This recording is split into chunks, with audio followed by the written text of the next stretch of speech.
Skip bop. Twister, skip it. Skip it. Skip it. Is that the thing you put on your ankle? Yes, and you're like, yes. Chavate, yo. Yeah, if you miss, You it is a limping. wrap. The fake little cigarettes they gave the street be like, so who wants to go to the playground? Bro. Who's gonna go down that slide the fastest? I'll be rolling with you in a cigarette hand. Anyway. It really does.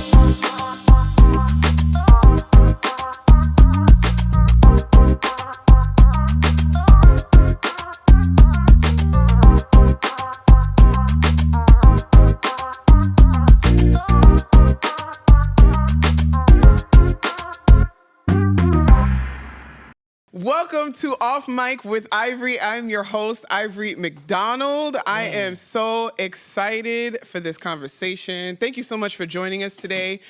This is a podcast. If you're new to this podcast, this is a podcast where I get to talk to worship leaders. I get to talk to band members, musicians, production people, regular people, and we just have honest and open conversation about all things worship. If you follow me on Instagram, you know that I am a worship leader, and I love talking about worship. I love worship. It's been so impactful in my life, and I think it's impactful in anybody's life, regardless of what you do. But this is a podcast where I get to just have conversation about these things. And so I'm excited about this conversation, y'all. Yes. With me in the house. I'm not going to be doing these really big, elaborate I know. introductions. Especially because I've been on the podcast a couple times. So But it's but okay. You give us that intro. Okay, he wants this encouragement. All right. With me in the house, I got my brothers in the room. I got my brother Miqueas Lopez. Yes. Look at me. Bro. Hallelujah. Look at you. Without the S, that's real Perrine. Miqueas Lopez. He is a father, a husband, a singer, a songwriter, an amazing worship leader. He's also my leader. And brother, I'm glad to have you in the house. I'm glad to be here. This was the third time. Is this the third? Yes, this is your third time. Excited to be here. Excited to have my brother Isaiah here with us. It's gonna be good. We'll be talking about some good stuff. We gonna be here. Okay, so you did my job because you. I'm sorry. Bless you. Okay. Let me big up my brother. Okay, I got my other brother in the house, Isaiah. I call him Isaiah. Isaiah Grarcia. Yeah. If Excited to be here. Y'all don't know, he's actually my sound engineer, so he's usually in the back, having a whole glory fit. But do not be fooled. Don't be fooled by this man of God. He is a worship pastor. He's a worship leader, amazing worship leader, awesome singer, songwriter, bassist, Future drummer, husband, future father, husband. yes. Hallelujah! Wow, Come on, speak things. Okay. As though they are. Yeah, okay. My God. That mountain Hallelujah. gonna move soon. I'm screaming. He is single. Hallelujah. Yes. Well. Now that I've embarrassed you. All right. Brother, I'm... Comment in the chats below. All right, let me stop. You go get some Instagram handles. We'll put their Instagrams on the bottom. You can get their DMs. Goodness. No, I'm really excited to finally have you on this conversation, Yes, bro. I am super excited to be a part of this. Like you said, I've had the honor of sitting there behind the scenes, hearing appreciate you. all of the conversations that are going on, and to sit in the seat now, it's like, ooh. Every time I look over, like when it gets good, I know it gets good because Isaiah's be like, Yes. So I'm glad to finally have you on. So, okay, we've been doing this for a while. How long have you been a worship leader? I've been a worship leader probably. So my story's a little bit different. I won't get into all of it, but I started singing when I was about 21. Which is weird to me. Which is very weird for everybody I tell. But I started about when I was 22. Short answer is 22. Leading worship? Yeah, so it's been about 12, 13 years. Okay. It's kind of interesting, too, with me, because back then, what was a worship team? What was leading worship? We just had devocional.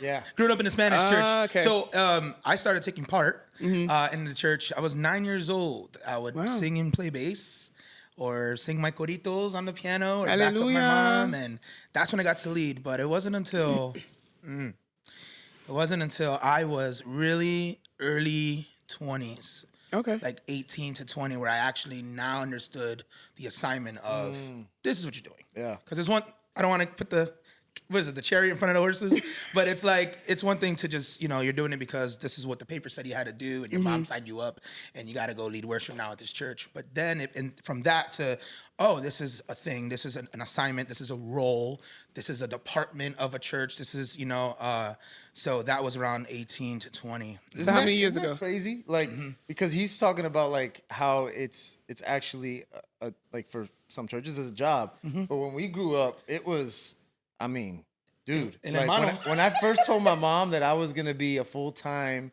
pastor and I'm actually gonna be working at, she was like, "What? They ain't gonna pay you? What do you mean?" Like, because we didn't grow up that way. Yes, The pastor had a whole nother job. You know what I mean? That's so true. like, Yeah. the That's fact true. that when I didn't realize that till I was like 18, 19 when I went to school and I started realizing, oh, I'm playing at these churches and this is like, they got a full staff and people work here and that was so different to walk into that because we grew up in a small Pentecostal church, River Avenue, and it was just everybody. It was a way of life. Tuesday, Thursday, Sunday, and then sometimes once a month, Friday for Vigilia. And so it was just very. Shut-ins. And now we do this for a living. And Hallelujah. honor. So is how many something. years has that been? I don't know, for the last decade and a half. Okay. Just really, really like pushing and pressing in it. All right, so before y'all get deep, because y'all going deep. And I was just trying to ask how long y'all been doing this for. Lord. I'm so sorry. Because I got a place to go, fam. Sorry. He just, he said something that triggers something. I mean, he for was me. going in. I'm like, well, There's then. a lot of triggers. There you know? goes. Okay, so all right, so we've been doing it for all of us around the same time, like up to 15 years. Okay. Yeah. I feel like, you embarrass easily. I do. You do. Well, And I don't understand. Time out. The last time you had me on here, you had It wasn't me embarrassing, mimicking bro. Kurt Franklin doing Gyra. And I was doing Britney Spears. I don't want no part of that. So what is the most embarrassing thing that has happened to you on the platform? I'd probably say, so our church, this was like maybe 6 years ago. This is when I first got to the church I'm at now. And we were doing a series on spiritual warfare and the difference between being saved and not saved and being sanctified, not sanctified. And this week we were talking about the difference between heaven and hell. No. And so they titled the sermon or the series, it was called Heaven Yes, Hell No. Who thought that was You so can see where I'm going with this. So the whole week, I'm like, they wanted. It just hit you. They wanted the worship leaders to talk about the sermon and talk about the series we're in, and then introduce like the speaker who's gonna be speaking at that Sunday. I believe it was Coach Tom. He's one of our pastors, founding pastor, and. So I get up there, we do the first song, and now I got to do my little welcome thing, yada, yada, yada, right? So I'm like, oh, we're so excited. You guys are here, yada, yada, yada. Like, it's going to be a great day. I hope you guys are ready to worship. I hope you guys are ready for the sermon. We're in a new series now. And I didn't even know what I did. And I was like, we're in this new series called Hell Yes, Heaven No. And everybody was laughing. Gosh. Dude, the thing is, I said it. And you didn't realize. And I did not realize. I turned around and I saw all my singers and band. They were just in tears. And I'm like, what's going on? And then the front row, everybody's laughing at me. And when you don't know why people are laughing at you, like it was an uncomfortable like 10 seconds. I was like, yo, I'm about to fight everybody up here. Had no idea. And then I forget who it was in the band. They were just like, heaven yes. And I'm like, and I had to apologize. I'm like, I'm so sorry. It's the series is actually called Heaven Yes. That's Hell hysterical. No. And it was so embarrassing. So now I have to lead worship. And I just cursed on my platform. So it was rough, but I would say that was one. The other one was when I was coming on platform and I was in the lobby talking. You know, when we're in the lobby talking to people, and our pre-roll went off, and I had no idea the pre-roll went off. Oh, snap. And so I'm talking to this lady, and I see my worship team on one of the screens in the lobby. And I'm like, first off, I got to start service. I lead the first song, everything. So I'm looking at my buddy Dakota, and he's just, you know, he's doing the welcome, and I'm running. So in the middle of the first song, literally in the middle of the first song, This Is Amazing Grace, I came out on the bridge like it was like I was being soloed up. Like I was like, I came out walking with my guitar like, and our platform is huge. It was just a walk of shame, man. It was embarrassing for me. I think everybody kind of like, you know, our congregations, they're forgivable. Like they forgive easy. But for me, my team, they made fun of me for a month. Oh, that's great. It was embarrassing. But yeah, those That are was, a couple things. I had That's one of those good. similar situations just maybe 2 weeks ago. Just like Oh, that. recently? It's fresh. Oh, it's fresh. Yeah, this is fresh. Oh, just tell me. Just like that. I got like, you know, little short ones. But that, you know, to piggyback right what you just said, I was in the mix. We have an environment where we get to just have the other, you know, younger leaders lead their peers and stuff. So I'm in there. I'm really like coaching them up. Like, oh yeah, just do this. And then one of them goes, hey, it's 10 o'clock. Don't you need to be in Maine? And I'm like, oh, snap. And I look, and sure enough, pre-roll's already playing. I hear it through the hallways. And this is, you know, like, first time happening to me. And I'm just like, I'm jetting. Like, it was like parting the Red Sea. People were just like, yo. I was like, throughout the whole thing. You gotta see me. I cut through like the right side of backstage, and I just tossed my laptop. I had a Bible. I was very like in the word that morning. I was like throwing everything out. So then I go up, then I have to do the opening too. And I think they were doing like There's Joy in the House of the Lord. And I'm just like now trying to suppress all the heavy breathing. So I'm up there like, good morning, everybody. Good morning, everybody. So I sympathize with you on that because I'm like, that's a real thing apparently. Because they're not waiting for you. No, they're not. No, they're not. All the doors are locked, so if you don't have your phone, like you got to be out. There's like 17 doors you got to get in. It's like this take it forever. Have we all had that experience where you're literally running through the church? Oh, because that's happened to me. Yes, but it's like I didn't even know what I was wearing that day, but they were not like for running. So it's like doom, doom, doom, doom, like a madman. Dude, we had one Christmas where we had the opening song was "Come Let Us Adore Him," or "Come All You Faithful." That's what it's called actually. And but it was just an acoustic guitar and the singer to open up the entire service. And that was supposed to be you? It's supposed to be me. The thing is, everything backstage behind the black curtain is just pitch black. So like the song that we're about to do, the song, it's like I got like a minute left before the song, before I got to walk up there, and I can't find my mic. My mic is not on my stand, and I'm like, oh my! And everything is pitch black. I can't turn the lights on because you turn on the whole house light. So I am looking, and I mean when I'm looking, I am running back and forth and back and forth and back, and it was just like. I was like, I got like 10 seconds, and literally my wife, I think it was Kayla, she literally just handed me my mic. Oh, like I was like, the ram in the bush. boom, put it on, ran out, I was like, oh, come let us adore. Man, he's sweating. Dude, I was sweating, man. I had a whole moment with Jesus, man. If our congregations knew the behind that, because that happened to me one time in my old church. Greg Thomas, you know who you are, and you wrong for this. Okay, he would not wait for nobody. He would play your song, the intro to your song, and you need to find yourself on this platform by the time it's time for you to open your mouth and sing. Oh my God. The problem was I was all the way in the annex, like it was like another building, right? Oh. And I hear it was every praise. Da, da, da, da. You got about, I don't know how many measures of that you got, like fam. 16 of them. And I four was wearing chords left. heels. Yeah. I literally took my shoes off and I am booking through the church. Like literally, people are looking at me and I'm like, get out of the way. Did you slide in? Did you slide in on your socks? Fam, Like- yo, I was booking. I get on the stage, like put to the side. I quickly put my shoes on, and then every praise. To our, everyone, like, yo, All right. that's the worst. Wait, That's I great. got one last one. All right, This all is right. backstage. It's not even on the platform. So I was playing drums one morning, and I walked back, and it's so dark back there.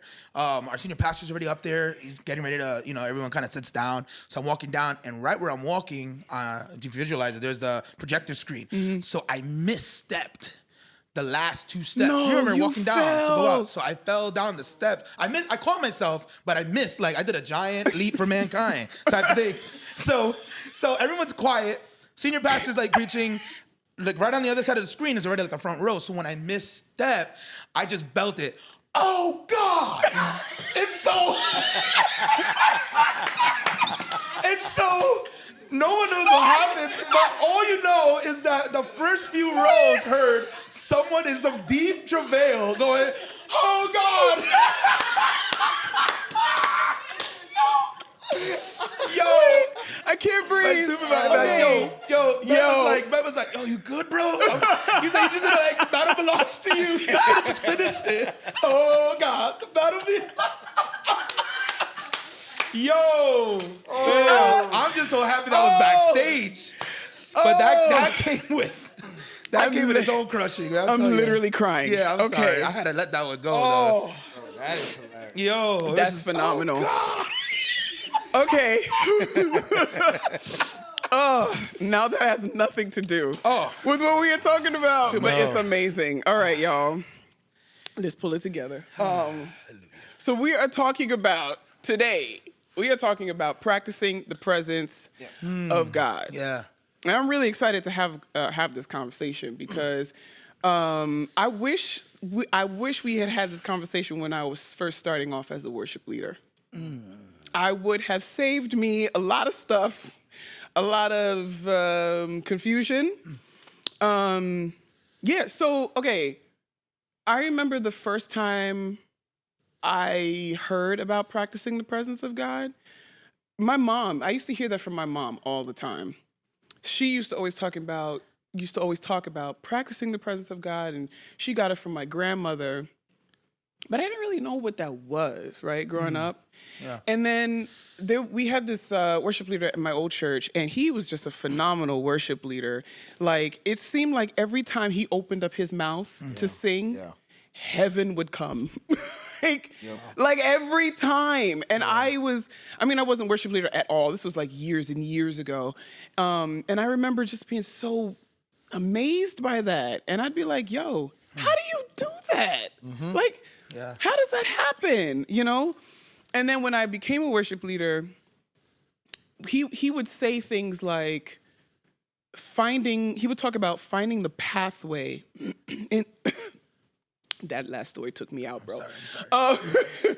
He would always talk about finding the pathway into his presence, like learning to find that that entryway, that path, and then you practice that and you do that in your own time, so that when you get on the platform, you know how to get there.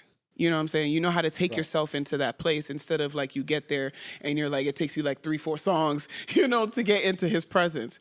So I guess for those who don't know what this really means, because it is a skill, but for those who don't know what we're talking about, what does that mean for you? Like when you hear practice the presence of God, or when was the first time that you heard that? What does it mean for you?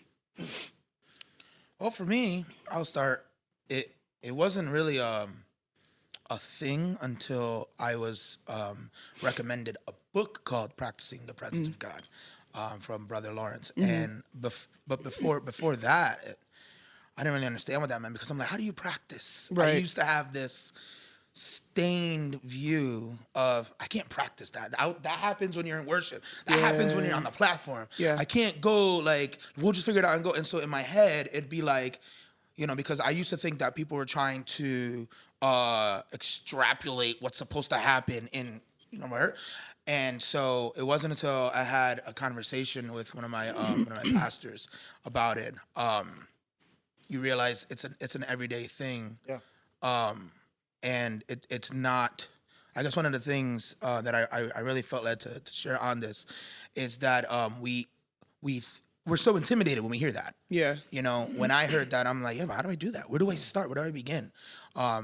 and then you realize it's always been an invitation. Yeah. This whole time. So from being mentioned or hearing that for the first time, it just caused me to do some examination. Some like, here I am, Lord. What do you want me to do? Where do you want me to go with this? And just spending time with the Father. I want to make sure I'm answering that right. Yeah. Spending time with the Father, not just a sound check, not just on platform, not just when the saints are around you, not just when you're riding in a car with a someone from the church, but having a real pulse, because you really realize that it's heaven's reality all this whole time. So it's walking in that, living that out. And so I want to hear what Miqueas wants to say about that. Yeah, no, I think that's good, man. I think, man, for me, I think sometimes the word practice gets misconstrued with, well, you're just going through the things of what you're going to do on a Sunday. And for me, it's like, it's not necessarily practicing my skill. It's not necessarily practicing. I was talking to someone about, when they practice and the difference to when I practice. And I feel like for me, I know when I practice, there's an eternal purpose for it. Yeah. It's not just, to sound better, to play better. So there's an eternal purpose connected to like an eternal promise. Yeah. So for me, it's like, I want to take people to a place on Sunday or whenever I'm leading them, that I've already been there. You know what I mean? I've already been there multiple times. And I think, as worship leaders, we're leading people to the presence of God. Like that's literally what we do, right? And how you gonna lead them there? It's like having this like spiritual GPS. Yeah. And if you don't have that GPS, like to come to Tim's house today, I said, I gotta put the Paley Road. I don't know how to get there. It's like 4 turns to the right. But I didn't know how to get here unless I had that. And I feel like that time alone for me, and it just starts with me on a piano and just worshiping and just realizing that it's almost like I heard someone say it's the admission of your weakness to the submission of his strength. It's realizing that like They say that again. I can't, huh? They say that again. It's the admission of our weakness to the submission of his strength. Yeah. It's literally saying I can't, but I know you can. Yeah. It's like I won't do this, but I know you will. And it's like it's honestly saying, God, I can't do this without you. Like where we go, it's gonna sound pretty on Sunday. It's gonna be the sound is gonna be great. Yeah. The musicians are gonna be great. The singers are gonna sound fantastic. But it's like if you put like a national recording artist on a song, but they don't have that oil. You know what I mean? Like and you put them on a song that that we sing on a Sunday, and it's just like, man, it doesn't feel the same. It's because there's not that connection. You know what I mean? And so for me, it's. And like I was saying, I was talking to somebody who does music, and we were talking about like what she does and like the songs that she writes and why does she write them. And I walked away from the conversation saying like I couldn't imagine myself singing something that didn't have an eternal purpose. Like actually like just singing just because it sounds awesome. And I've done a couple gigs where we do stuff and we're singing some other stuff, and it's not necessarily all Christian, but I remember walking away from those events feeling like this isn't for me. Like that is not like I want when I open up my mouth and when I worship that literally mountains are being moved. Yeah. Like someone's life is being completely changed because of the connection I have with Jesus. So I would say practicing the presence of God is really just knowing God and having a relationship with him. And it's not necessarily practicing. It's just, man, you are, having a relationship with somebody requires time. And I think for me, it's like, I'm only going to be as effective as I allow God to be effective in my life. Yeah. And if I don't know him, then these songs that I'm singing, that it's not going to compute. There's not going to be that connection. So yeah, that's a long-winded answer. Yeah. Yeah. I was going to say because this is so much unpacked. That's really, really good. I was thinking yesterday about the presence of God as something that we sometimes like link to either a space or a certain place, right? Yeah. And which is fine. But then what happens is we overcomplicate it, because then all our focus and all our energy gets sucked into how do I get there, Yes. rather than, you know, what the real truth is. And so to speak to that a little bit, I realized that in practicing the presence of God, it's not about where this messed me up yesterday. It's not about where you go, but where you stay. Right? That's it has good. everything to do with Miqueas, as you said. But I'm glad you shared that, because that's exactly how I was hearing it yesterday, where it was like, whoa. And when I heard that, it was just like rattling around my inner being. I was like, man, because if it's all about where I stay, it made me think of like where I live, where I sleep, where I drive, what conditions those look like. And so it forced me to not be satisfied with the condition that it was, because it's easy for me to go somewhere rather than to stay somewhere. Because I could go somewhere and feel better. I could go somewhere and just associate myself with what I'm surrounded by rather than where I stay. Yeah. Because where I stay means I'm more like staying in this room. If we were to stay in this room, we'll pick more things out of what's going on in this room. Rather than the hurry up, let's go hustle and bustle of life that gets in the way of this thing God wants us to practice. Right. Bro. And so, sorry. Listen, no, that is so good. Yeah, Because, you know, the book Practicing the Presence of God by Brother Lawrence. If anyone who doesn't know what that book is or who Brother Lawrence was, he was a monk, I believe. He was like in a monastery. In a monastery. And he I think he wrote like a bunch of letters to people talking about this idea of practicing the presence of God. And basically what it is staying in that constant communication with God. Yes. You're staying in that place. You never leave that place. And it's like you said, it's so much easier to go somewhere than it is to stay. And I think about the times of like, it takes more work to stay in his presence sometimes. It takes more work to discipline yourself that I'm going to stay here. I'm just going to be quiet. I'm just going to stay in this place. It would be a lot easier for me to just get up and go. Right. But to stay here so that God can do what he needs to do or speak to me how he wants to speak to me, doing that deep inner work inside of me, or just spending that quality time in silence with him, it takes more work to do that. And that's something that I am really trying to learn. I've been reading that book, Practicing the Presence of God, and he's always talking about how he just tries to stay in communication with God. So that looks like, you know, acknowledging his presence. Jesus, I love you. God, I thank you.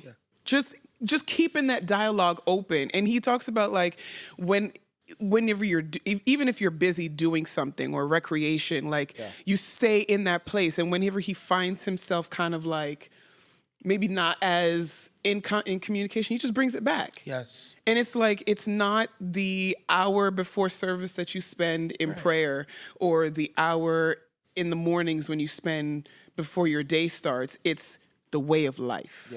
And that's literally what, like, a lot of people look at the word preparation as worship leaders, and they look at it from a planning center or the program of your service. But the preparation that matters the most is your spiritual preparation. And that's why, like, whenever I'm leading or whenever our teams are leading, my prayer is always that there's a habitation, not an invitation. Where the Holy Spirit just dwells, not necessarily is like, we don't want to invite him every Sunday morning and then he leaves and then Sunday morning again, you want to come back? Like, no, we want you to stay and dwell here. And that's the difference. That's the difference between going somewhere and staying somewhere. But it's the same thing for the Holy Spirit. Like we don't want you to go, because we're going to need you at 7:00 p.m. on Monday. Or we're going to need you on Wednesday. We're going to need you on So there is a constant prayer that's happening in your personal life as well as corporately for us, that there is a habitation on your life, not just an invitation. God, I'm leading this Sunday. It's been 2 weeks. I need you. I need you to show up. That is real. That right there is real. Because I used starting off as a worship, this is what I'm saying. I wish I had this conversation when I first started, because I used to go through that. Like, okay, I have to lead this Sunday. All right, I'm going to spend this week. You know what I'm saying? I'm going to spend this week in prayer, in deep prayer, and reading His Word. You know what I'm saying? And then you don't have to leave for the next 2 weeks. It's like, I'm free. take a little break. Yeah. You know what I'm saying? That's Like, a real thing. nobody says the truth. Yes. Speak the truth and shame the devil, because we've all done it. It's true. Okay, so let me ask this question. Starting off, well, I kind of started it, but like when you started off as a worship leader, can you go back and remember the journey of when you first started off as a worship leader? How did you get to that place in His presence? Like, we all want His presence to come, because I know for me, it's like you said earlier, I really don't care too much about how good I sound. I know I can sing. We all know we can sing. We wouldn't be doing this if we couldn't sing, right? I want His presence. That's what I care more about. So like when you were first starting off as a worship leader, how was that journey for you, learning to get into His presence on platform? For me, again, like how I mentioned earlier, like, sure, I was doing this growing up, but then it wasn't until like my later years, about like 18, 19, 20. So at that point, understanding what worship was now, and what it takes to like enter into that, it would really just be me and the instrument that I was playing and just shutting in with it. Yeah. Man, like I just needed to feel His presence where I was. I just needed to saturate myself where I was, and I'll just spend time and play that and just worship. And I didn't have a teacher. I didn't have a worship teacher. Me neither. I didn't, you know what I mean? It was just the leading of the Holy Spirit. Yeah. To really just like, I don't know how to say the word, but it's almost like just to kind of like, just to ooze through the playing, and just like, again, like spending time with Him as I was playing and preparing and practicing, and the songs that I got. I didn't even look at my practice as what's my set list going to be. Yeah. To me, it was just, I'm before the Lord. Yeah. And this is my worship. Take joy in it. You know what I mean? What about you? Yeah, no, that's good. I think for me, I started leading worship at like a really small Bible study. But before that, I started leading worship in my apartment. Like literally just me, and just and I would literally set aside time to just next 30, 40 minutes, 50 minutes, an hour, 2 hours, whatever it is, just to worship God. And a lot of that came out of the feeling of desperation. Yeah. And for me, it was like my life is not where I want it to be. Yeah. But I know that the only way to get there is through giving God glory, through praising Him, through worshiping Him, through surrendering my life to Him. And so that became a practice in itself. When I just feeling desperation, and I realized, like even in this world, like this is like the only time in our life that we'll ever get to lead worship and worship Him through pain. Because when we're in heaven, it's like there's no pain, there's no tears, there's no sorrow, there's no sadness. It is joy. It is jubilant. It is, we're singing holy for the rest of it. But this is the only time we get to do it through pain. And I feel like the desperation of understanding that, like I said before, the admission of our weakness, knowing that when we are weak, He is strong. I think that's how it first started for me. And obviously there's times where it's different. Like there's times where like there's a good week or a good month, and I'm like, I don't necessarily need Him like right now. Like, you know what I mean? Like if I were to ask, like, to be like, oh really? Yeah. He's been good, but I'm not where I was when I was 21. But I feel like God is always saying, you need to remember that your feelings are not on the throne. I am. So it's not about how you feel. It's not about how bad you feel or how good you feel. Like I'm going to be the same person, whether it's a good day or a bad day, whether it's a high or a low. And I realized that I need to have that desperation, that hunger and thirst all the time when I'm leading worship, whether it's in my apartment, my living room, or whether it's in front of 2,000 people. You know what I mean? It doesn't really matter. There's got to be a desperation for, we need Jesus. Like this is all about Jesus, but we need Jesus too. Like we can't do this without Him. So that's kind of where it kind of birthed out of. Yeah. Was there ever like a struggle? Like, did you ever have a struggle of like, okay, you're leading worship at home, you're feeling His presence, you're doing the thing, but then you get on the platform. Be dry as a biscuit. Like, did you ever have a season where you struggled to get there? And I feel like there's times where like And I think I've become a little bit more like, especially in the church world, it's so easy to get sucked into the how many hands do we see lifted, how many people are singing, and you kind of judge your leadership off of the engagement in a room. And you know, it's not easy. I'm not saying I got this figured out, because Lord knows I don't got this figured out. But like, there are times where I'm like, I just need to trust that even in this dry biscuit moment that I'm in, that God, you're working. Biscuit. You're using all things for your good. And I think that is a tough place to be.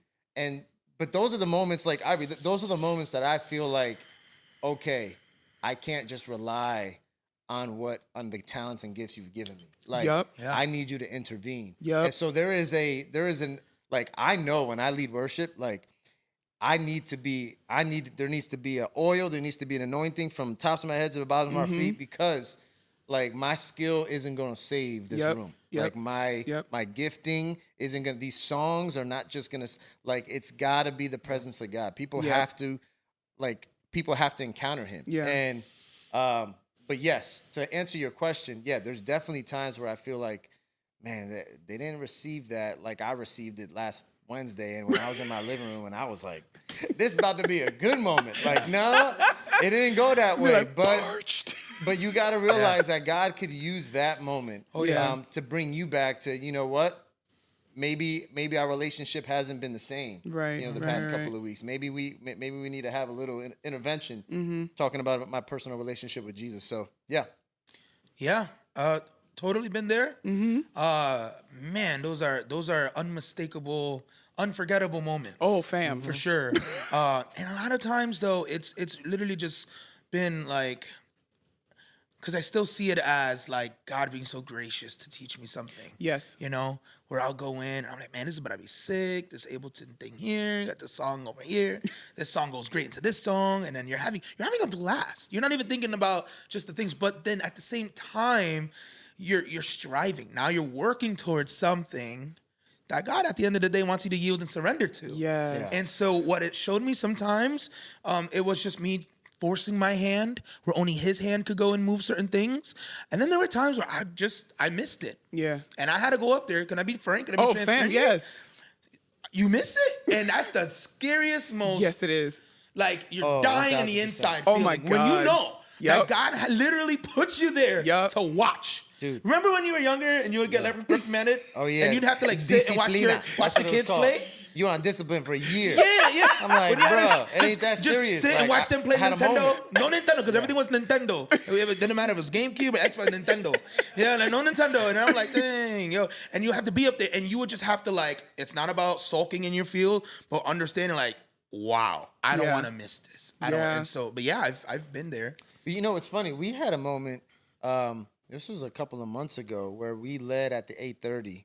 And after the 8:30, we all just felt like depleted. Yeah. Like there was a moment where we just like, that didn't go anywhere. They didn't engage. Like, and our campus is super energetic. Yeah. Like there's definitely a lot of energy in the room. The presence of God is strong. But this service, it just wasn't. And I remember we got back to the green room, and I was like, God, we need to pray, guys. Like we have to surrender this, because this feeling we got right here, this don't feel good. This is a reminder that we could sing as well as we want. Yeah. We could play as well as we want. We could transition to this song as great as we want. Yeah. But without the presence of God, literally none of this will hit home. Nobody's going to get transformed. Nobody in this room is going to see Jesus the way I know him. Like, it's just, and that was a real moment for our team, because there were some studs on our team that day, and I think it was a learning curve for me too. Like, I literally was like, that sucked. That was a horrible feeling, because I knew what it could have done. Yeah. And I know what that moment could have brought. But we literally, our first response was like, we just need to pray. And we all prayed. And I'll tell you, the next two services. Yeah, fam. Yes, Lord, for the rest of my days. It was just amazing. But I feel like it was like we relinquished it. We were like, all right, God, just do what you're going to do. And like I said, we had some awesome words. Ivory was on the team. There was a couple other people that are just great worship leaders, and it doesn't matter. Like if you're not giving God space, if you're not allowing him to move, and you're just your program is gospel, then it's like, oof, that's tough, you know? So Yeah. So my journey, let me just tell you a little bit of my journey when I first started off as a worship leader. I have this tendency, sometimes I still struggle with it, but I had this tendency to be very legalistic, very religious, okay? When I first started off, we had one pastor. He would tell us new, young, upcoming worship leaders, you don't touch this microphone unless you've prayed for at least an hour, right? Wow. And so I'm a literal person. I'm a rule follower. That's just my nature. You tell me what I'm supposed to do, I'm gonna do it. So, and my sisters know, that night before Saturday night, you can't find me after 7 o'clock. 7 o'clock, I'm in my room, doors locked. I'm in deep prayer. I'm like, Lord, like I'm like you said, striving, like you just, God, I need you to come. You know what I'm saying? Like, and I will watch that clock. Yeah. If it was 55 minutes, I'm gonna be here for another 5 minutes because the pastor said I need to pray for at least an hour. And then I expected God to come the next day. You know what I'm saying? Because I did the work. I put in this work. So God, you have to come the next day, right? Oh boy. And then if God forbid, if I didn't pray, or if I only did 30 minutes, God ain't coming. Oh God, you're not coming. God, I need you to come. Yeah. You know what I'm saying? And then, and it was like months and years of this. And I went through a season where I felt like, okay, I'm doing the things. I'm praying. I'm spending time with you. But then I get up on this platform and it's like, where are you? You know what I'm saying? Like, your train ain't filling this temple, God. Like, where are you? Yeah. And like you said, I got desperate. I got to that place of desperation because there is no feeling like getting on this platform and you feel alone.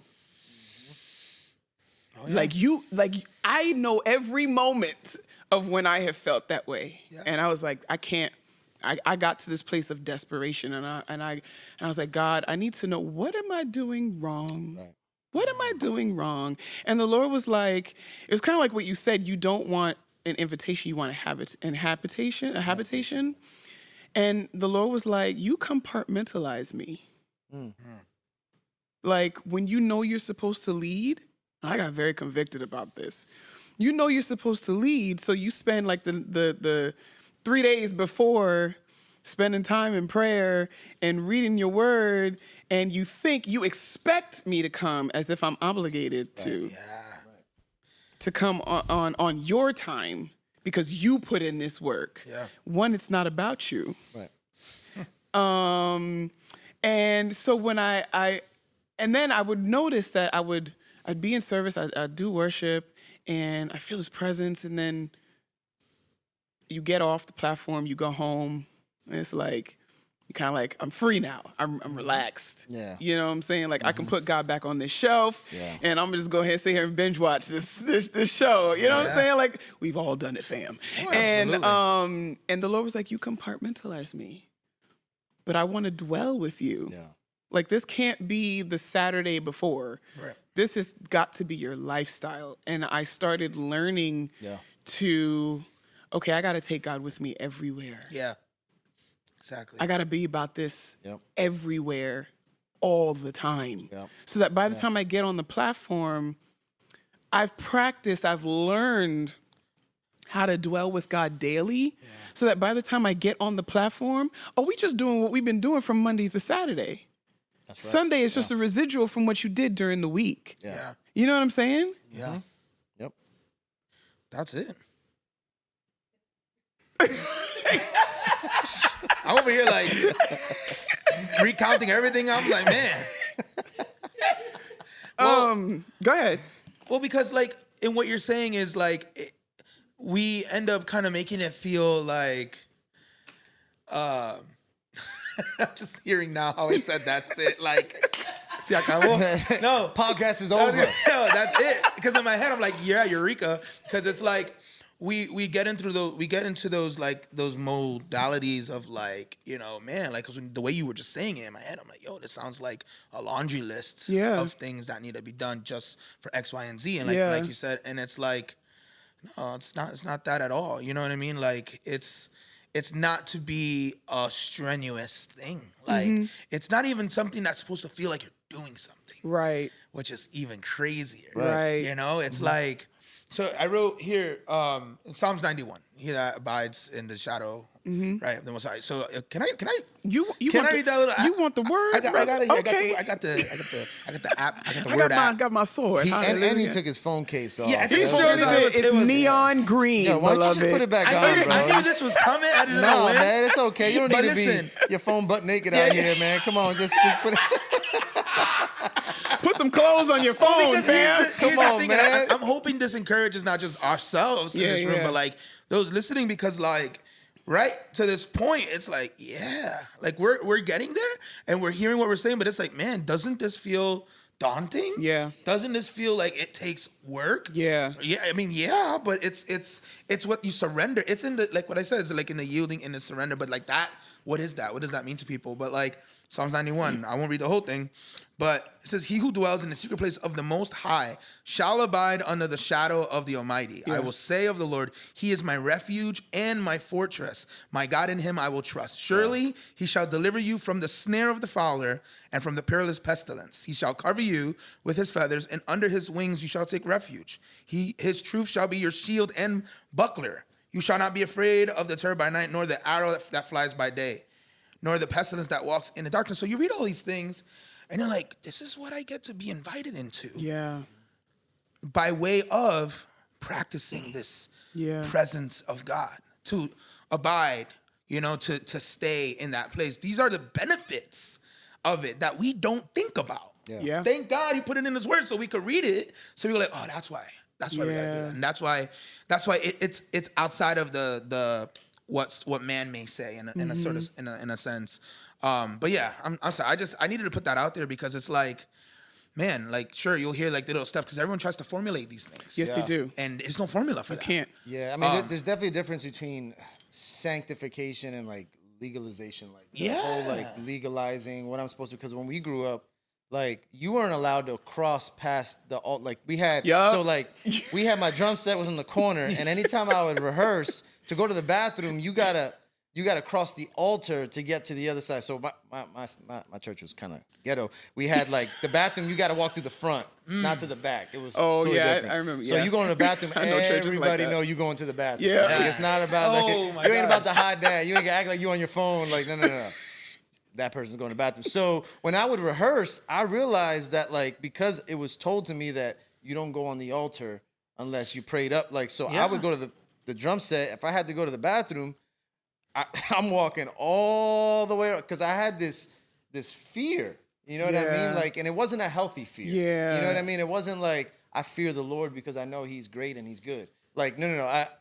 I feared Him because I felt like I was gonna get struck down by lightning. Right. If I went on this with a hat on or with my, whatever, my flip flops or whatever. And I feel like there's a difference between sanctification and legalization. And I realized, like, when you're walking with the Lord, Deuteronomy 4:29 says, "Search the Lord with all your heart and soul; you will find Him."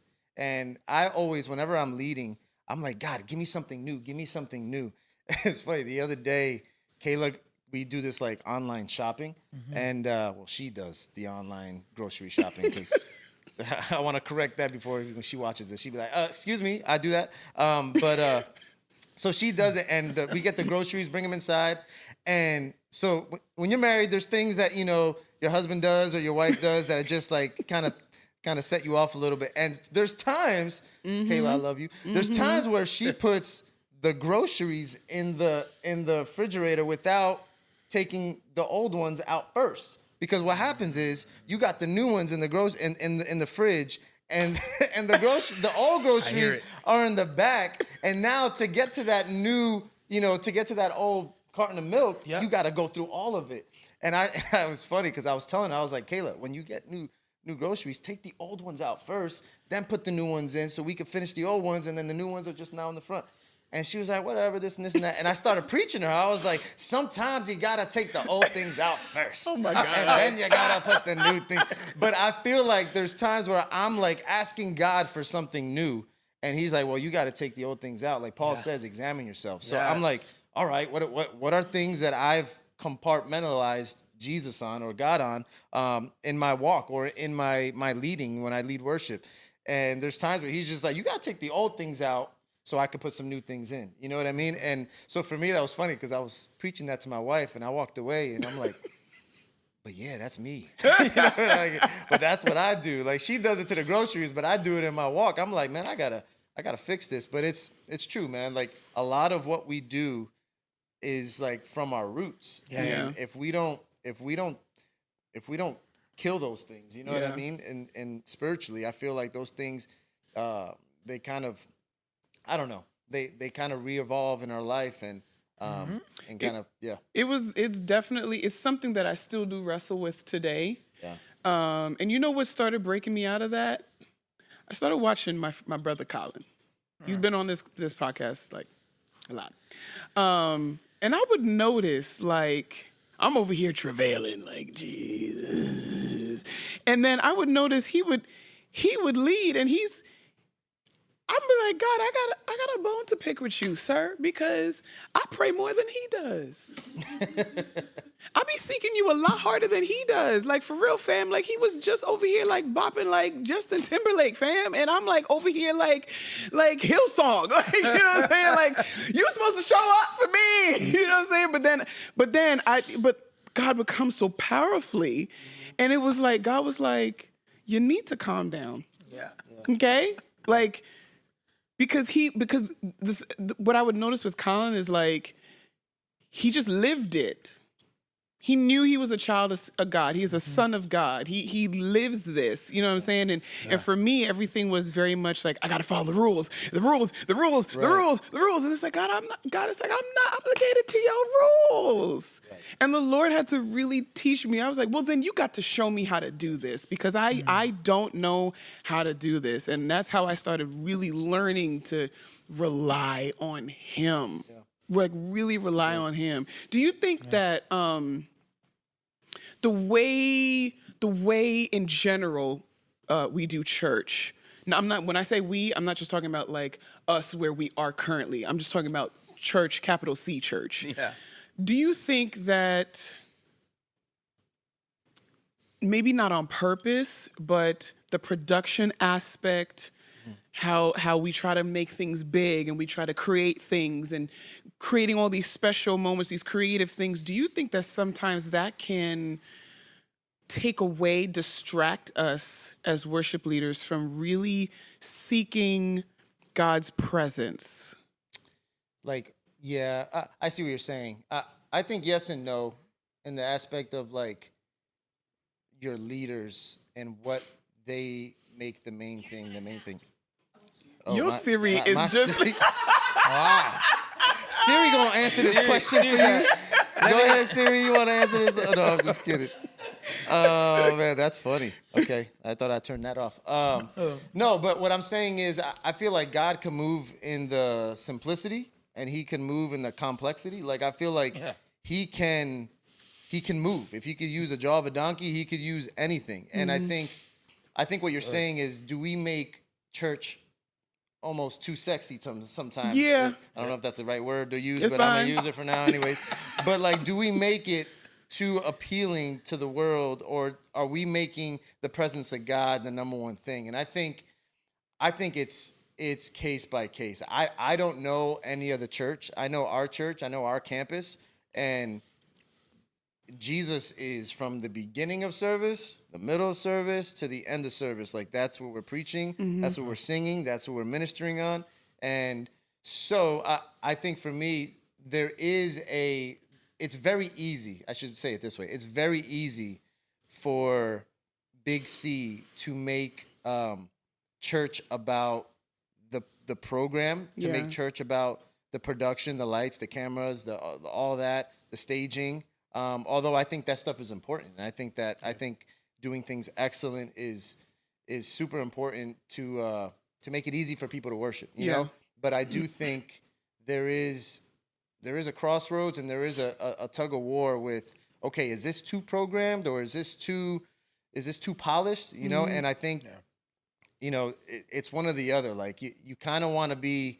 I want to be all presence. I want the Lord to move, and it's gonna be a 3-hour service. But it's like, wait a minute, we got 4 services. We gotta really make sure we're making what we do and make it the best we possibly can in the shorter amount of time we can. But it's also like, how do we do that best? I don't know if we've figured that out as a church. I don't believe we have. I think it's a journey, and I think it's a healthy journey. Yeah. But I feel like as long as the main thing is people getting saved, people experiencing Jesus, and then everything else falls under, I feel like things fall into place. Yeah. Do we do that all the time? No church is perfect. I don't think any church in America does that, or around the world does that perfectly. But I do think if that is the game plan is to go after the presence of God, people experience Jesus, people get saved, call them the Lord and Savior, and then the program, and if it's under 80 minutes, 70 minutes, 65 minutes, whatever you have planned for that service, if it happens like that, that's awesome. Yeah. But I don't think it's a no, we're not doing it right, or I don't think it's a yes, we're doing it perfectly. I think it's a journey, and I don't. Yeah. Yeah. Until Jesus comes, I think we're still gonna be figuring that out. Yeah, and a lot of it is like recently, you know, having to always hear finding the why. I'm like, oh yeah, I mean, go down to the why. Show me the why, you know, and then we're like, okay. And it may not be for everyone to have to see the why because some people bandwidth won't go all the way down to the why. They'll just see what's there, and then they'll just leave because what is it said that the first impression is the lasting impression. But like when it comes into like what we're seeing, like Miqueas was saying, it's like it's all about what's happening, what the vision is. Sure, they're great tools. Yeah. But they're not to be crutches, though. Yeah. You know what I mean? A tool can't become a crutch because that means you're stuck. Right. You know what I mean? A tool is for advancement. And so advancement also means you have to continue in all things, not just tech taking over the spirituality. Because until as much as Siri came out of your watch, until they have, you know what I mean? we have to stay in the right lane. We have to just stay in the right seat, and be in that place, because this is why it's important to practice the presence of God, because things are becoming faster now. And everything wants to be fast, like society. Everything's faster. Yeah. We have things now that could do. You tell me how many cashiers you're seeing in corporate, in the stores. You know what I mean? Everything's just becoming faster. Skip lanes, express lanes, this, that, and the other. We try to get these things done and then we bring that into the church now. Yeah. There's a reason, because there's so many people that want to come. But we have to still honor them by coming, by having to do this, and this. We got to shorten, and sure, it can be looked at as they're not taking their time. I'm like, no, but if we take our time, then what happens to the next? You know what I mean? Like stewarding your moments. Right, yeah.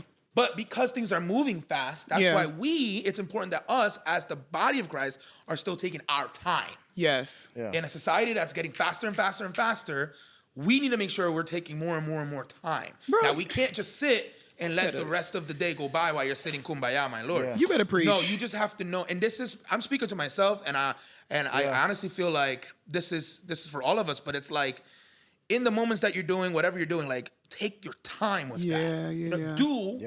But as you're doing, you're still like, you're practicing the presence. You're saying, God, I thank you for this day. I got all these things on my calendar. I got all these things on my schedule. Got all these things, but I know that all these things are for your glory, for your purpose. All what you're doing in the midst of the go, you're still honoring and acknowledging, because without that, everything will just be for nothing. All the lights that are in this room will just be for electricity's sake. Right. But when I asked that question, I asked it because sometimes I'm concerned that, especially like the newer worship leaders, the younger worship leaders coming up, that there can be this temptation or this tendency to rely on our tracks, rely on our Abletons, rely on our production to carry the service, and we just kind of like move along like a boat in a pond, as opposed to steering. Steering. You know what I'm saying? Like, that's what one of my former worship leader, he used to say, we're not worship leaders, we're worship steerers. We are steering this boat. You know what I'm saying? As opposed to just being a boat in a paper boat in the pond. It's just floating along. Sometimes I feel like I just worry about that. You know Sure. what I'm saying? And I feel like it's really important for us, maybe seasoned worship leaders, to really remind our younger worship leaders, our new worship leaders, no, you're not just floating along on this river. Yeah. You're steering this thing. So it's important for you not to rely on our production or rely on your tracks. You got to carry it. Yeah. I carry it. And that all goes with, practicing the presence of God, like what we're talking about. But it's also has to go with, a lot of people now. I mean, you see it on TikTok, on Instagram. There's like everybody wants to sound awesome. Yeah. Everybody wants to have a beautiful physical voice, and I'm like, part of worship leading, like most of it is your spiritual voice. Do you have one? Right. Do you have authority? Right. Do you have scripture? Right. And I tell a lot of our younger guys, I'm like, for every song you lead, you should have at least 1 or 2 scriptures to back that song up. Yeah. Because if God gives you a moment, you don't want to be flowing on your own words. Like, trust me, you do not. You've seen all these worship, leader, bloopers, fails out there, church milk, shout out. But like, you see it all happen, and it's like, scripture has never failed. Yeah. So why do we try to steer away from that? Yeah. So I'm like, listen, if you want to, there's a couple things I tell a lot of young worship leaders. I'm like, if you're going to lead a song, make sure you have 1 or 2 scriptures to back it up. But I was like, see where you want to be in 10 years and serve that person. Like, serve that, like, find somebody like, hey, this person, a pastor, this leader, this elder, whoever. And if that's where you want to be in 10 years, serve that person. And I think one thing that will do is that will give them the opportunity, because a lot of things are not taught. Like, a lot of things are caught. Right. So like, when I'm following somebody, Oof, bars. I'm not going to, Jesus didn't say, sit down and he read the syllabus. Like, he didn't say, he said, follow me. You know what I mean? Like, right. it wasn't about getting all the directives and all of the rules like you were talking about. A lot of it is following Jesus, and a lot of it is serving the kingdom. And you could serve the vision of your church, but also serve the kingdom at the same time. And a lot of times it looks like, am I just serving the vision and I'm not serving the kingdom because I feel like we need to go here? I feel like nowadays risk-taking has almost been shunned upon. Like, and I think in the risk-taking, that's where you find new levels. Yeah. That's where you find new things. That's where you find new sounds.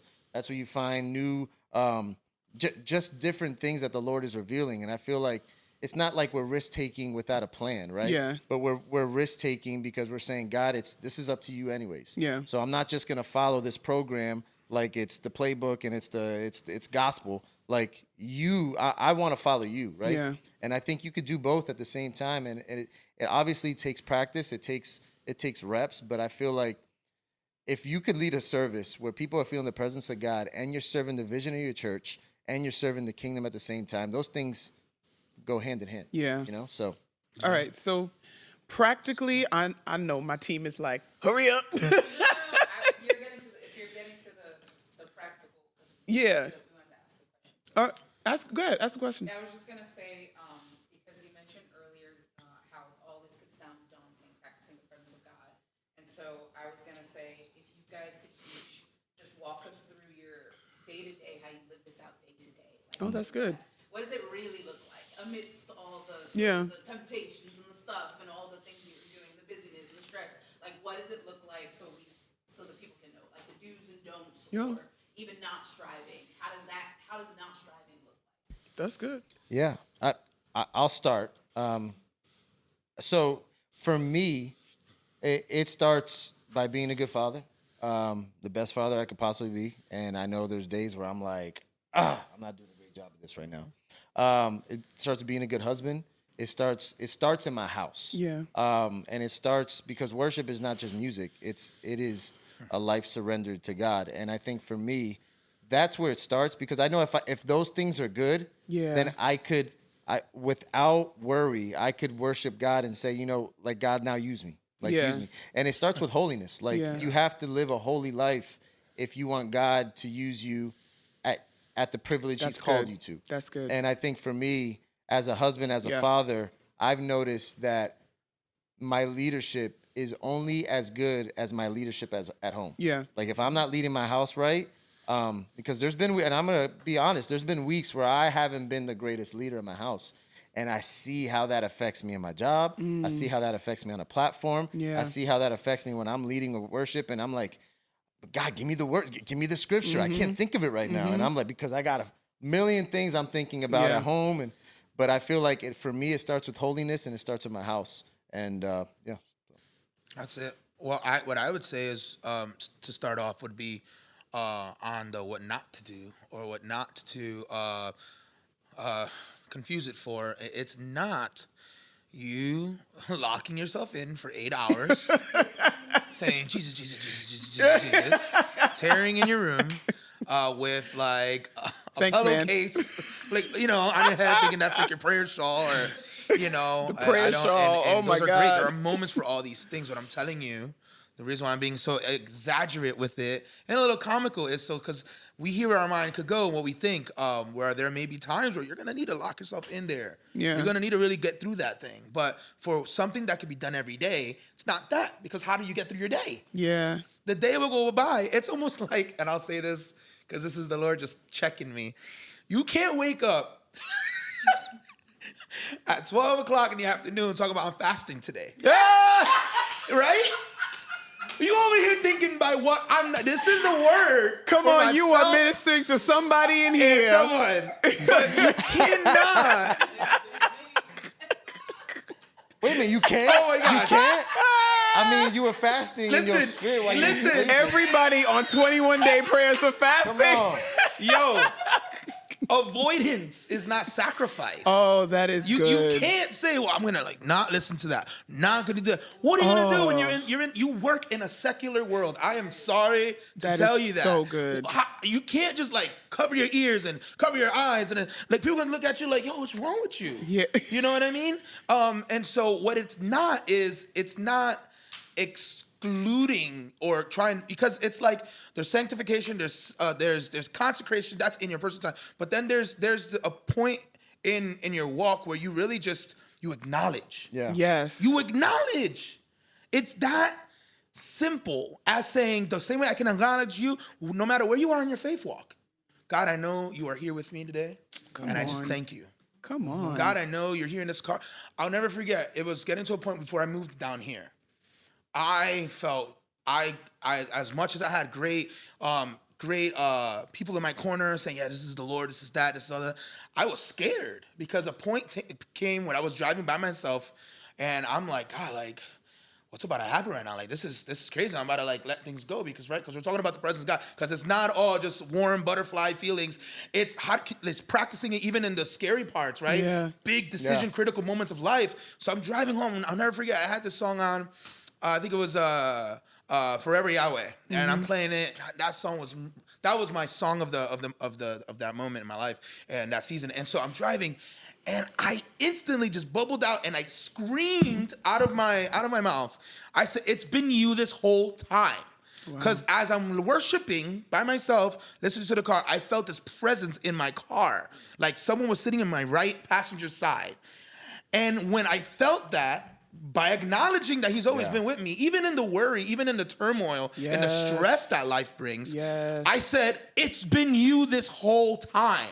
And when I tell you, I could barely see straight because of how much water was coming out of my eyes, tearing up, crying like a crazy, screaming. I couldn't even say I had to scream it out. It's been you. You needed those wipers. Literally, it's been you this whole time. Yeah. And it just created to permeate the presence I was feeling in the car.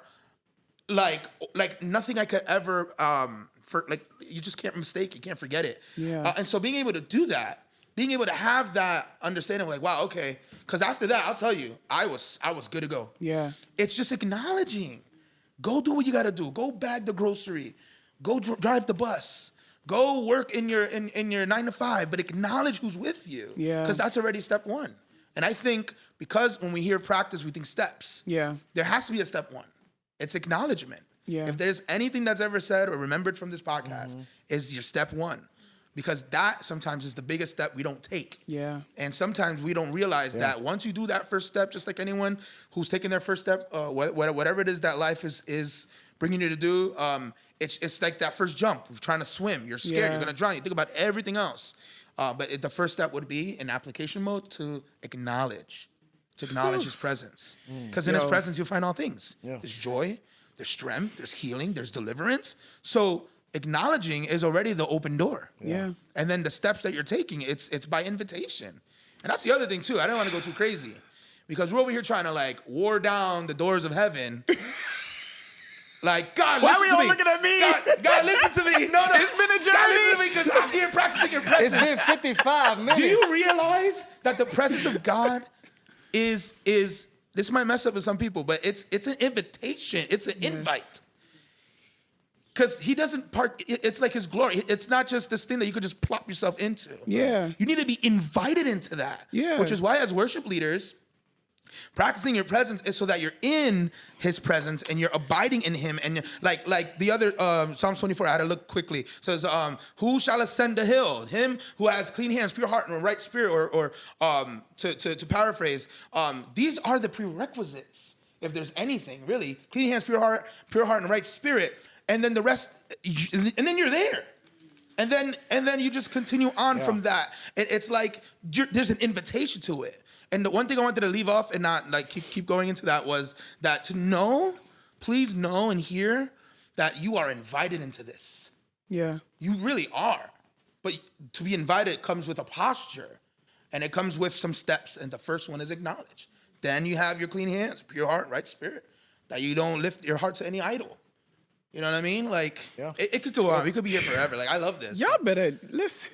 I'm being blessed. It's so good. No, because it's so good what you're saying about acknowledgement. Like, because the scripture came to my mind, Proverbs 3. It says, trust in the Lord and rely confidently in the Lord with all your heart, and do not rely on your own understanding, but in all your ways know and acknowledge and recognize him.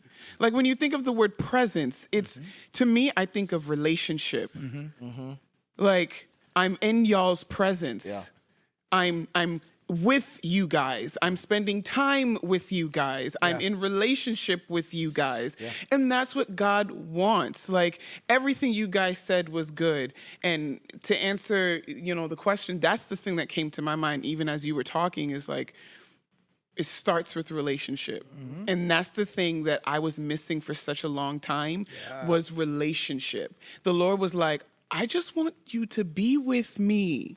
Stop compartmentalizing this whole thing, because I naturally do that. Just be with me. That's what presence means. That's what it means being in his presence. Right. And so it's just developing that relationship. And then also, like you said, clean hands, living in holiness. Right. Like, I can't expect to stand on a platform and expect God to come if I'm over here in mess. You know what I'm saying? If my relationships aren't right. If I'm doing things I know I'm not supposed to be doing, going places I know I'm not. God's not. What? Yeah. God, his word says he will not be mocked. Don't play with him, fam, because his presence is a very weighty thing. It's a serious thing, but it's a relationship. So, y'all, we could keep talking for like. I don't even know how long we've been here. How long we been talking, fam? They're like. Are you serious? Wow! It doesn't feel like. We get to that 90-minute mark. Okay. No, this is really, really good. Y'all, thank you so much for being a part of this conversation with me. But this is like an ongoing conversation. Oh, absolutely. Like, Absolutely. There's so many things, layers that we can peel back. Yeah. But this was good. So, okay. I mean, we've done this like several times, but this is your first time. But where can the people find you, brother? You got anything new? Oh, yes. What's going on? So, I mean, you can find me on Instagram, Miqueas.Lopez. I have some music out on Spotify and Instagram and Apple Music, anywhere, literally. They have everything, digitally, distribution, wherever you want to find it, it's there. I'd love to connect with whoever, and I'm there. Instagram, Facebook, whatever. I don't know. There was a song that I was working out, and Jenna she had like a boxing playlist on, and one of your songs came on. I don't remember which one it was, but I didn't. Battle? I think it was Battle, and I was like, You fighting the battle? I was, bro. I was like, you know what I'm saying? I was getting my creed on, you know what I'm saying? And I was like, man of God. I had to stop. I was like, what song is this? Oh, this is God. So go get his stuff, bro. Y'all, I called everybody bro. Zaya, what's new with you? Well, Before you talk, I want to do a song with you one day. Yeah. Because I think you're a phenomenal writer. Right? Can I talk? Writer. But yeah, where can the people find you? You got new stuff? Do you have music out? Like, Well, it's been interesting for me. I do write a lot, but I've been with a collective of writers. I've been putting some things together. So I've been kind of with that. That's called the Huddle Worship. They're out of Connecticut. So we got some stuff out there. There's a song called The One on there. And we're releasing something for Easter, I guess, called King of Heaven that I wrote awesome. with Dion and all them. And you can find me at Isaiah.Garcia official on Insta. I know you changed that handle. Bro, I had to change it. Oh, you did? I changed it. I changed it, but I just wanted Isaiah Garcia. And apparently there's... Yeah, you got to do the You official. know what happens? You know what I'm It's when saying? you hit that 1 year anniversary of full time in ministry. He's like, now I'm official. That I prophesied that blue check real soon. Yo, That's what I prophesied. I received that, yo. I received it. No, that's so funny. No, but the funny thing is, it's really underscore like Zay, and it was so hard for people. And I'm like, Yeah, you're let right. me just put my name up there. Because I was like, where is it? Where can I Yeah, find so him? it's Isaiah.Garcia official on Instagram. You can find me on Facebook, Isaiah Garcia and stuff. But yeah, the Huddle Worship was most of the stuff that I've been writing on. But stay tuned. I have some things that I feel like this season is helping me just kind of get postured forward to release some fresh stuff. Yeah. And I look forward to writing with you. I've been writing with Miqueas, just getting it going. Yeah. You know, and so Listen, support Kingdom Music, y'all. Yeah. Support these guys. These are great guys, great artists. Listen, if you have enjoyed this conversation, please comment. You know, tell us what you're thinking. Tell us, you know, how it's encouraged you, or even what you would love us to touch on if we haven't touched on for a later podcast. Hallelujah, season 2. But please do all the things. Comment, like, share, subscribe. Get this conversation going. Let's share it with everybody, your worship teams, your pastors, everybody that needs to hear it. Hey, can I say something? Yeah, go I just ahead. want to say publicly that I'm very proud of you. I'm very proud of this platform that you've built with your friends Heather, Tim, Thank you so and your sisters. much. And this is a very needed conversation, not just about the presence of God, but everything, all the above that you're having. And I think this is a really cool, but also timely thing that you're doing. So super proud of you, and I'm excited to be on here another 50 times. I don't know if she has me Season 2, back. y'all. Season 2. I'll be right back there in front of my rig. Yeah. So Thank you, guys. I really appreciate it. I really appreciate it. Thank you so much. Yep. You can follow me on Ivory McDonald Official, but you can also follow this podcast on Off Mic with Ivory on Instagram, TikTok. Tic Tac. Well, my dad calls it Tic Tac. I'm too old. TikTok, right? TikTok. You can follow me, and you can get more of these episodes on my YouTube channel, Ivory McDonald. You'll see all of the episodes. But I love y'all. I hope this blessed you. We'll see you next time. Deuces.